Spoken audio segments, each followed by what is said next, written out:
Beyond the newsroom, where untold story is revealed. Ngabulijjo ensonga semasonga wezigwera tewaba walala wabeera wanene ku BTN Media Beyond the newsroom.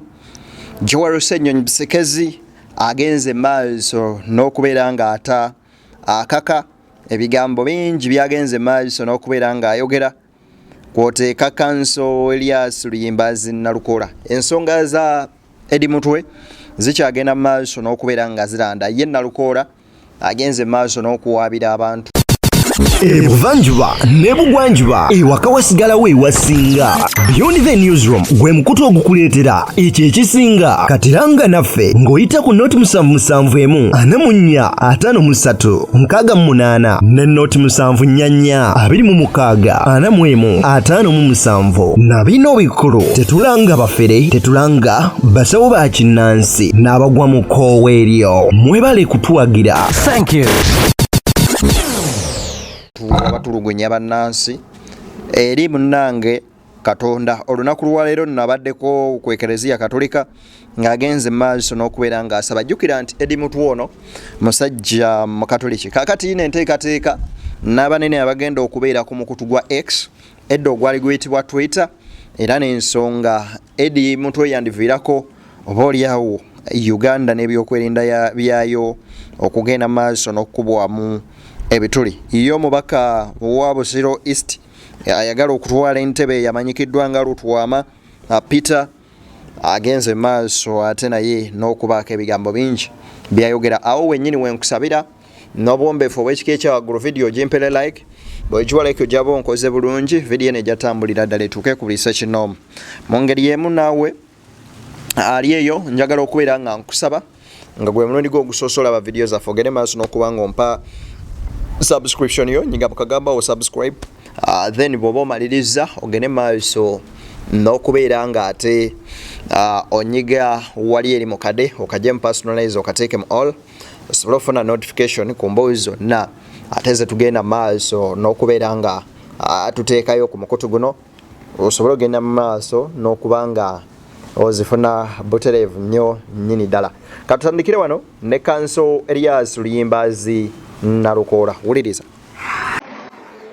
Naye munnange Father nzikirize era nkuloopere mukama wange. Ekibiina kye mwalonda ekye-NUP ne bammemba baakyo nga bali mu bugubi obutagambika. Olumu abafuga kuno batulumba, ennaku ezo baatulumbye nga tugenda kunyumyamu n'okwekwasa omutonzi waffe abeere nga atutaasa olw'ebizibu ebinene bye tuyitamu. Abantu baffe batwalibwa ne babuzibwawo, kyokka tebatwalibwa mu kkooti. Tuba tulowooza nti baba tutta olw'okuba balina emisango, ne tulinda babaleete mu kkooti nga tebalabika, ne batulugunyizibwa.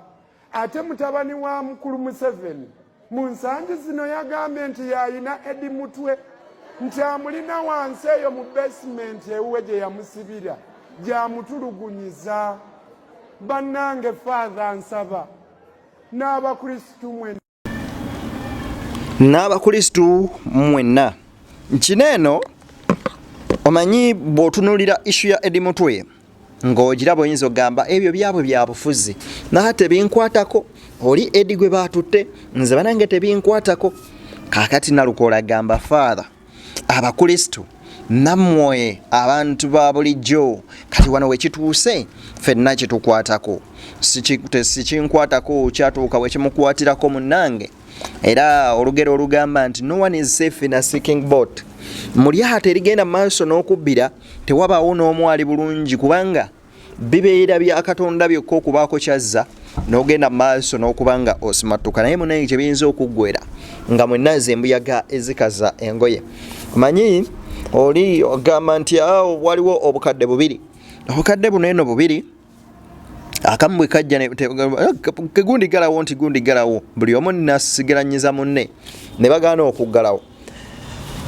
Ekisolo bwe kyajja ne kisooka kisika akali ku mulyango ne katwala. Ono yagamba kimutwala mpola toyisa mu kiryo kyange.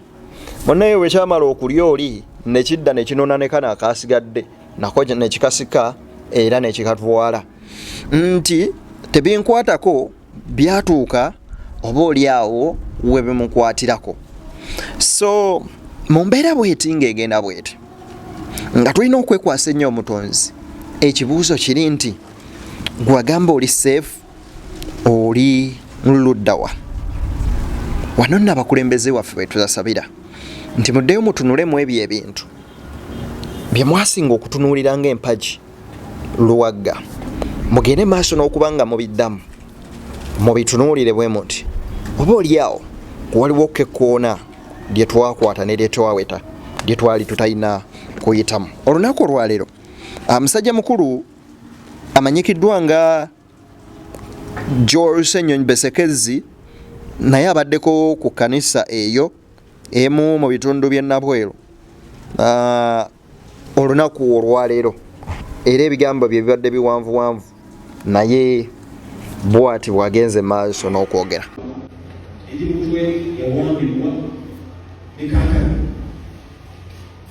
Family tunakulaba baloya bano abamuwuliriza bakyamunonya tebamanyi bawali naye musajja mukulu omu musajja mukulu abeeru myaka bya kito naye kali musajja mukulu ate nga mukulembeze mu ggwanga lino ekitiibwa kyalimu kitiibwa kikulu Chief of Defence Forces n'avayo n'agamba oyo ze mulina mu besibeki yange nimumuyisaamu mbi namuyigiriza nini ezimu nateekayo n'akafaananyi nga eri mutwali mutende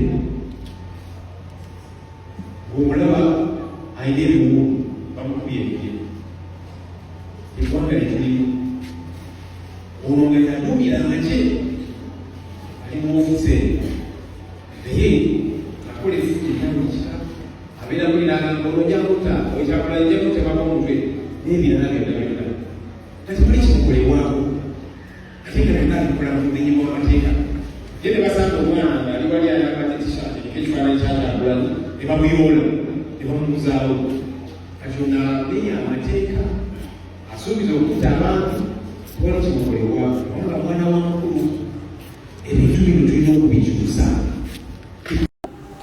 George Ssenyonyi abyogedde ng'ali wali e Nabweru ku kkanisa eya Kazo mu bitundu byawo wabadde olunaku olwaleero ne musajja mukulu Zambal Blasio Mukasa, era bw'ati Ssenyonyi bw'ayongedde ogenda maaso nti olwokubanga mwana wa mukulu mwana wa mulodi ye bwe yeeraba ekifaananyi kyakuliddemu kati yalaba Uganda nga yaabwe kiringa omwana bw'akulira ewaka ennyumba ya kitaawe emmotoka ya kitaawe byonna birabanga ebibye kati naye ndowooza kifaananyi kyalaga palamenti n'emuyita n'agiziimuula. Kakati Uganda Human Rights Commission yafulumiza ekiwandiiko ng'emulagira mu mateeka okuta Edi Mutwe ku Nambiro, alaga nti tayagala kumanya tomunyumiza ebyo. Kati fenna tulina okulwana okulaba nti ekintu kino kikyuka. Oyinza okuba nga oli mu NRM ng'ogamba ayo ebituuka ku bano aba NUP. Omuntu atawa mateeka kitiibwa naawe kijja kukosa oba ogwawo enkya gw'ojja omunyiiza akuyise bubi. Kati bw'otalwanirira mateeka akaseera kajja kutuuka nga weetaaga amateeka ago okulwanirira kati gakyaliwo nga gonna gayonoonebwa. So kati gwe mulanga ffe gwe tukuba fenna tukwatire wamu ffe nga bannabyabufuzi tetujja kusirika naye tugamba nti n'abalala bannaddiini akulembeze b'ennono civil society organizations n'aba NRM. In fact aba NRM bwe mubeera nga muli bagizi ebintu bino mubivumirire kubanga ojja kulowooza nti oli safe naawe enkya ojja munyiiza era kuba kati azayogera n'avuma ono wa NRM n'ayogera kono n'ayogera kwoli naawe ojja kugwa mu gaapu ze kulaba nti mbiira eno tulina okugirwanyisa eveewo.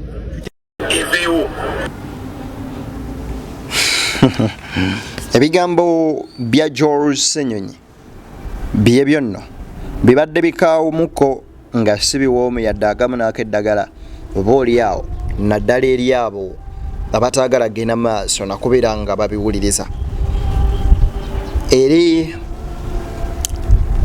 mutabani w'omukulembeze w'eggwanga lino General Muhoozi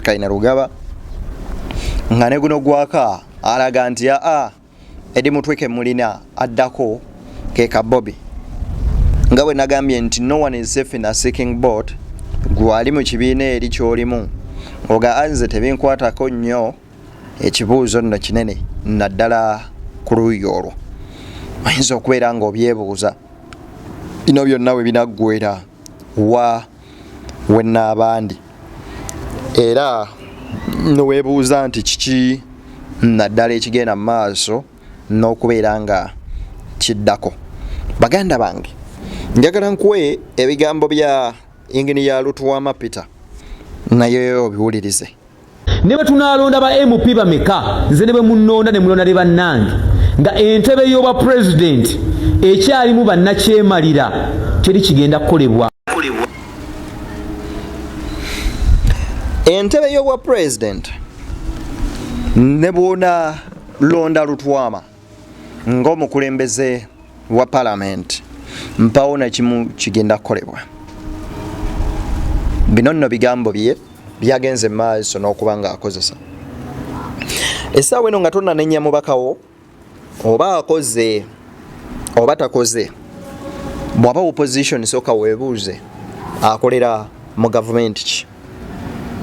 Bwe twogera ku kurobinga n'okusika ministry eno ekuyambeko okole kino olina okukolagana ne minisita atwala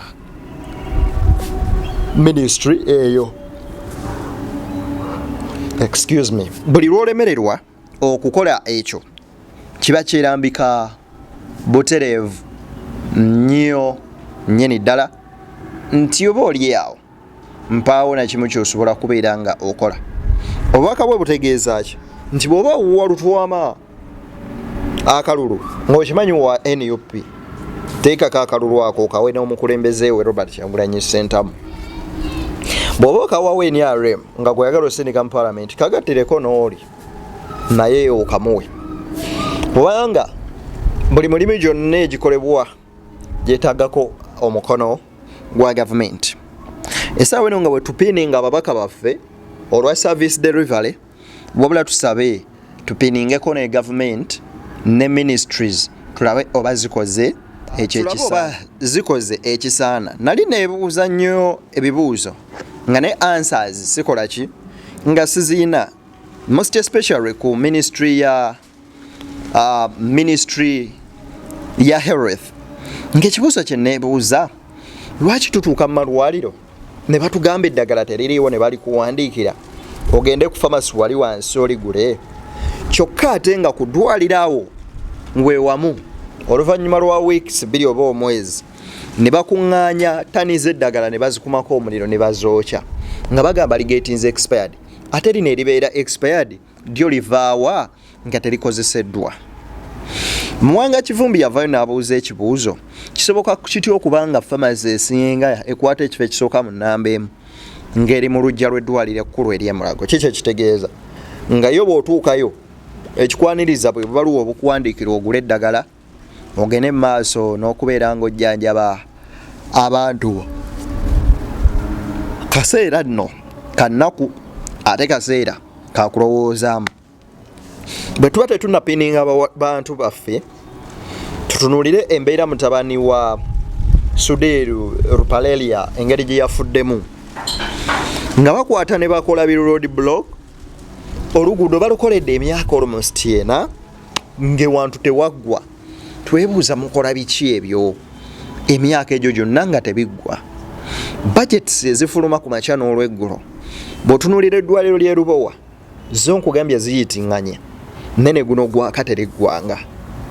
Kyokka ate ekyewuunyisa nti ddyo kano kanootinge ne bwe lina baliwedde si liryo wabula bali eri be bagenda osinga okulifunamu abalinamu kasente kubanga era be balikolera ye target audience yaabo. Olunaku olwaleero Joel Ssenyonyi asisinkanye abadde ne musajja mukulu Zambaali n'amukuutira n'amugamba newankubadde oli mukwano gwange sina kyengenda kuyambako okukuwa kaadi oba okufuna kaadi yadde nze mwogezi wa kibiina. N'amugamba wabula olina okukola ekisoboka olabe nga abantu abo ab'ennansana bo bennyini bakusindika ne bakwasa kaadi yaabwe mikono gyabwe. Ebigambo bibino omukulu ono era nekino kankyogere kati olutabaalo lwazzaako lwana kulaba nti afuna fulaga eyo alina ogirwanirira mu bantu. Kakano wali aliyo omubaka aliyo waliwo n'abalala abeegwanyiza ekifo ekyo, naye nga bwe tuze tubagamba bonna tugende mu bantu. Ono Zambalize mukwano gwange, twali wamu mu mawulire kumala emyaka n'ebisiibo, era nze wano nga mukwano gwe.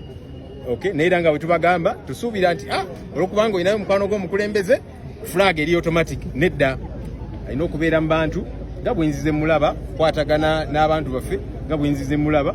Sebo lwana nnyo kuba flaga eveeyo mu bantu bano. Tujja bakubamu ne debate, bakobe debate eventually abantu bannansana basonge bagambe nti oyo bwe twagala. Mwebale nnyo. Ebigambo ndowooza banywanyi mubiwulidde. Munzikirize nsinzirire wano okubaagaliza eggandaalo lya wiikendi eddungi nga mulimalako, ate era mu ngeri y'emu mbaagaliza okubeera abasajja n'abakyala bakozi ennyo, ate era ekirala mbakubirize ennyo okwagala ensi yammwe, era mu ngeri y'emu mbakubirize okwagala ennyo Katonda, kubanga omuntu akola ebikolwa ebyekko manya mu mutima gwe mulogo talinaamu nsigo ya bwa Katonda, kuba Katonda ayagala muntu alina omutima ogwagala ogulumirirwa, nga buli ekituuka ku mulirwanaawo ogamba kino singa kituuse ku nze. Kati oyo omuntu aba akutuusaako ekikolwa ekibi, manya mutima gwe mulogo mutemu nnyo. Wabula omuntu akukwisa obulungi, manya ye muntu alimu omutima gw'obwa Katonda. So mwagale nnyo Katonda, mwagale nnyo ensi yammwe, ate era mbaagaliza okuba abantu abawuliza ate abakozi ennyo nnyini ddala. Abakulembeze mufeeyo nnyo okulaga ekyokulabirako eri abo be mukulembera, ate eggwanga lisobole okugenda mu maaso. For God and my country.